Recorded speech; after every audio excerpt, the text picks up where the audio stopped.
CT Skills is a family-owned business, has been since it started up, and we tend to run it into what we deliver as well. So we have this nature with our young people where it's not focused necessarily on their academic ability, but it's focused on them as an individual and how we can guide them in their first steps into a career. Our traineeship programme is planned for 12 weeks. Our first 3 weeks are classroom-based employability. Following those initial 3 weeks, they then join our Maths and English classes and go out on work placement. So we run work placement side by side with Maths and English. This academic year we've had over 65 young people come onto our traineeship programme, majority of which have had to do their Maths and their English, which is an increase from last year at the same point. So we are going in the right direction with it.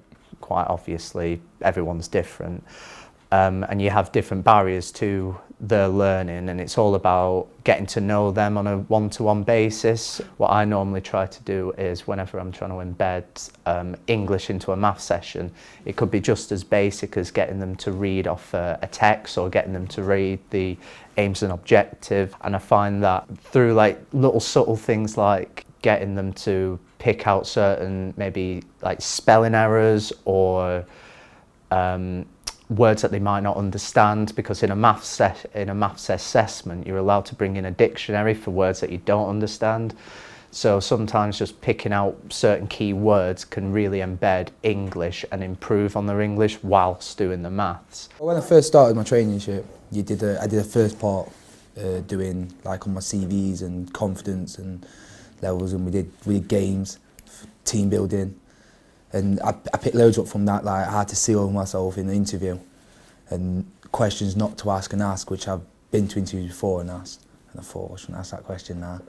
So yeah, I've picked loads up. Learners with learning difficulties, we have many of them come through, ranging from dyslexia to dyscalculia to ADHD.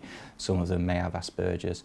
We don't treat them any differently, we treat them the same. We respect that they do have this learning difficulty and we need to help them manage that. We've got support in place, not only with designated tutors so they know where they can go to, but we also have other people within the building who are specialists in providing additional support. We link with a number of external bodies who support us with that, and we have access to people from the NHS who come in and support us and can provide additional information. Since I've joined since January, we've had, in terms of the people that have taken their exams, everyone has passed, so we've got 100% achievement. We're not always going to be able to get to that end date, but for those people that need to carry on, we can always extend it. In life, you know, things get thrown at you from all directions, there's lots of variables, and even being on the course itself can have a lot of variables.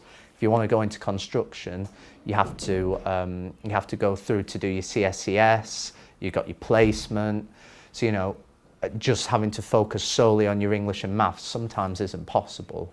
So we like to be a little bit lenient that way, and it does help our achievement that time. Because we're allowing that little bit of leeway. If you're too rigid with it, with learners that we have, you're not going to get that achievement. There's just too much variables in there. So the learners are really the heart of everything we do, even down to the Maths and English. For their speaking and listening, they can pick their topic. We don't give them the topic. If they want to talk about something that's a little bit more controversial, we will allow it because that's what they want to do. So everything is focused around them and what they feel is the most comfortable thing for them. The way my tutor does it, it was just so much easier to how I got taught in school. So it made me a lot more comfortable with it. So like I say, passed 3 exams first time, I'm buzzing.